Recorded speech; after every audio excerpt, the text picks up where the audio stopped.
Hello दोस्तों, स्वागत है आपका हमारे चैनल कोडिंग इंडिया में। दोस्तों, पिछली वीडियो में हमने देखा था कि डाटाबेस में कैसे वैल्यू क्रिएट करनी है यूजिंग मॉडल एंड फॉर्म के अकॉर्डिंग। और आज के इस वीडियो में हम देखेंगे जो उस वैल्यू को हमने सेव किया था उसको कैसे शो करवाना है। तो चलिए अपने एडमिन पैनल में चलते हैं और देखते हैं कि मेरे प्रोजेक्ट मॉडल में अभी क्या क्या वैल्यू पड़ी हुई है। तो प्रोजेक्ट मॉडल पे अभी ये कुछ वैल्यू पड़ी है, समथिंग, दिगंबर एंड वगैरह वगैरह। तो इसको हमने फ्रंट एंड में शो करवाना है। तो इसको फ्रंट एंड में शो करवाने के लिए मेरे को क्या करना पड़ेगा? तो मेरे को यहाँ पर जो हमने कल प्रोजेक्ट का ऐप बनाया था उसके अंदर आकर मेरे को एक अलग से फंक्शन बनाना पड़ेगा। तो फंक्शन अभी फंक्शन बेस्ड व्यू बन रहे हैं। तो एक हम कमांड लिखेंगे डेफ शो, क्योंकि हम बना रहे हैं शो का ना। और कल क्या बनाया था हमने? कल बनाया था प्रोजेक्ट नाम का, तो क्रिएट प्रोजेक्ट नाम का। तो आज हम बनाएंगे शो प्रोजेक्ट डेटा। तो डेटा एंड फिर इसके अंदर हम पास करेंगे रिक्वेस्ट एंड फिर हम पास करते हैं रिटर्न रेंडर एंड फिर इसके अंदर हमें पास करना पड़ता है रिक्वेस्ट, क्योंकि यूज़र ने कुछ रिक्वेस्ट करना है तभी रिस्पॉन्स आएगा ना सर। तो हम यहाँ पे पास करेंगे रिक्वेस्ट REQUEST रिक्वेस्ट एंड फिर इसके बाद मेरे को पास करना पड़ेगा यहाँ पे टेम्पलेट। तो चलिए यहाँ पर जाकर एक न्यू टेम्पलेट बना लेते हैं। तो प्रोजेक्ट के ऊपर क्लिक करेंगे, न्यू के ऊपर क्लिक करेंगे, show project data dot S T M L okay. And उसको जो नेम था वहाँ पर हम यहाँ पे आके पेस्ट कर देंगे। तो सबसे पहले मैं ऐप का नेम लिखूँगा। तो कौन सा ऐप है? मेरा ऐप है प्रोजेक्ट एंड फिर स्लैश प्रोजेक्ट स्लैश जो मैंने अभी टेम्पलेट बनाया है show project dot S T M L. And as usual हम यहाँ पर क्या आके करेंगे, हम यहाँ पर आके कॉन्टेक्स्ट पास कर देंगे। तो कॉन्टेक्स्ट एंड हम नीचे भी आके हम यहाँ पर भी आके कॉन्टेक्स्ट पास करेंगे। ठीक है दोस्तों। तो आई थिंक एरर है, तो इंडेंटेशन नहीं है। तो चलिए इंडेंटेशन भी हम इसकी ठीक कर देते हैं। अब ये बिल्कुल ठीक हो गया है। तो दोस्तों यहाँ तक आई थिंक आपको समझ आ चुका होगा। अब हम क्या करेंगे, तो जो हमने कल मॉडल बनाया था उसका डाटा हम यहाँ पे पास करेंगे। ठीक है दोस्तों, जो हमने ये एक मॉडल बनाया ना प्रोजेक्ट मॉडल, उसको हम कॉल करेंगे अपने फ्रंट एंड पे अपने व्यू में। ठीक है दोस्तों। तो जो कल हमने बनाया था उसको तो हमने इंपोर्ट कर लिया है from project dot models import project model. उसको हमने यानी इंपोर्ट कर लिया हुआ है, कल ही कर लिया था। तो यहाँ पर एक वेरिएबल बनाऊंगा डेटा एंड इसके अंदर मैं पास करूंगा project model MODEL model dot objects dot all. अब ये ऑल एंड ऑब्जेक्ट्स क्या है? प्रोजेक्ट मॉडल तो आपको समझ आ गया। तो जो प्रोजेक्ट मॉडल है ये क्या है? ये तो मेरा क्लास है ना। तो क्लास है तो क्लास के ऑब्जेक्ट्स भी होंगे। तो ये देखिए, ये जो प्रोजेक्ट मॉडल है ये मेरा क्या है? ये है क्लास। तो इसीलिए यहाँ पे मैंने आके ऑब्जेक्ट्स पास किए। क्लास के ऑब्जेक्ट्स बनते हैं, तो जितने भी मेरे मॉडल में फील्ड होंगी वो सब ऑब्जेक्ट्स हैं। एंड ऑल का मतलब है ऑल। फिर उसके बाद मैं यहाँ पे प्रिंट करके देख लेता हूँ कि क्या मेरा डाटा जो है वो आ भी रहा है। तो सबसे पहले प्रिंट डेटा एंड यहाँ पे मैं डाटा प्रिंट करके देख लेता हूँ। ठीक है। एंड अब मैंने यहाँ पे डाटा डाल दिया है। तो अब डाटा बना लिया, तो यहाँ पे शो करने के लिए मेरे को एक URL बनाना पड़ेगा। तो चलिए इसी को कॉपी कर लेते हैं एंड यहाँ पे फटाफट से नेम चेंज कर लेते हैं। तो शो प्रोजेक्ट डेटा स्लैश फिर व्यूज़ में भी हम उसी को कॉल करेंगे show project data and name भी हम चेंज कर लेते हैं शो प्रोजेक्ट डेटा। ठीक है दोस्तों। तो यहाँ पे मैंने चेंजेस कर लिया है एंड मैं यहाँ से नेम को कॉपी करूँगा एंड फिर मैं क्या करूँगा, अपने वेबसाइट के इंडेक्स में आऊँगा एंड मैं जो कल हमने दिया था ना ऐड प्रोजेक्ट, उसी के ठीक नीचे व्यू प्रोजेक्ट के अंदर मैं आके पेस्ट कर दूँगा।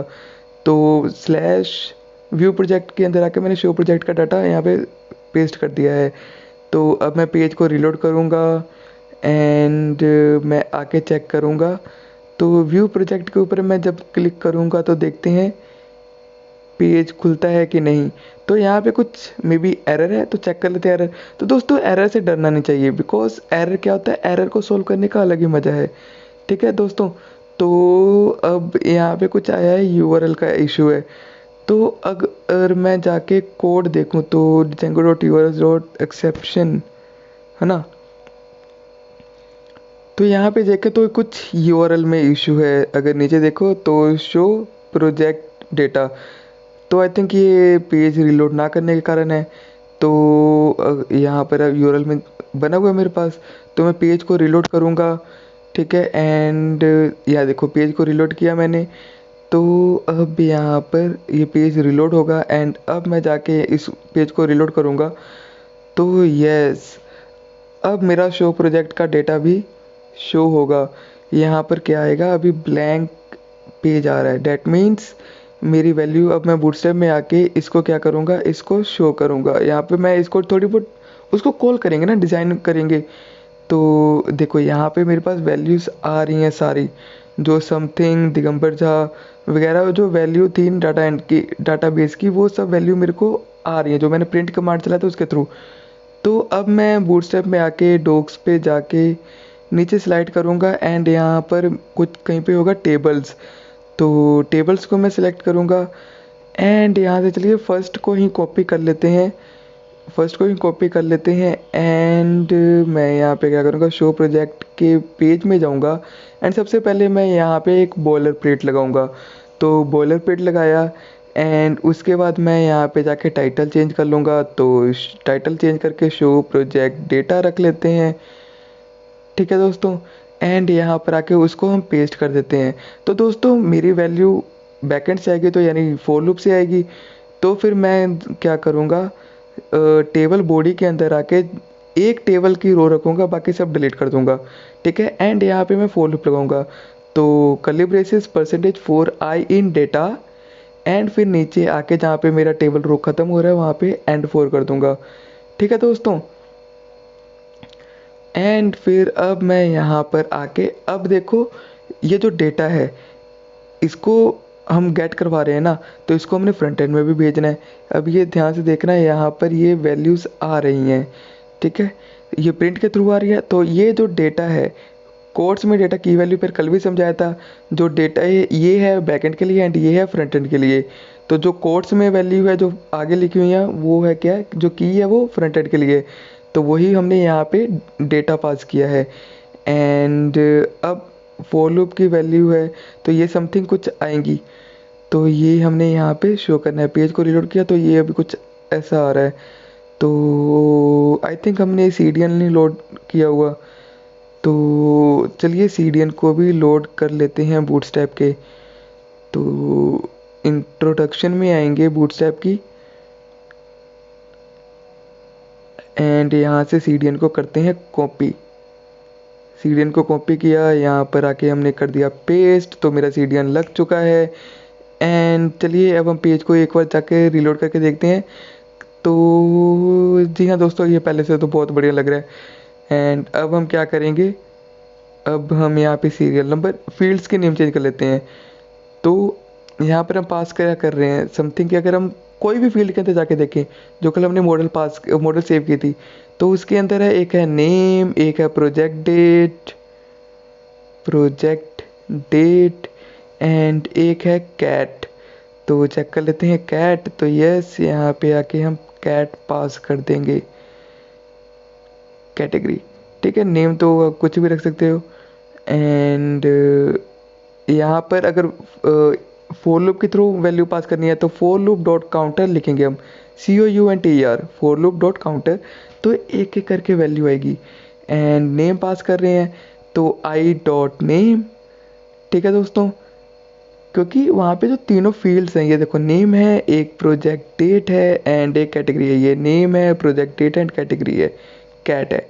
तो उस डेटा में क्या क्या वैल्यूज़ पड़ी हैं तो वही हमने पास करनी है। तो i dot name, i dot project date and i dot हमारे पास है कैट।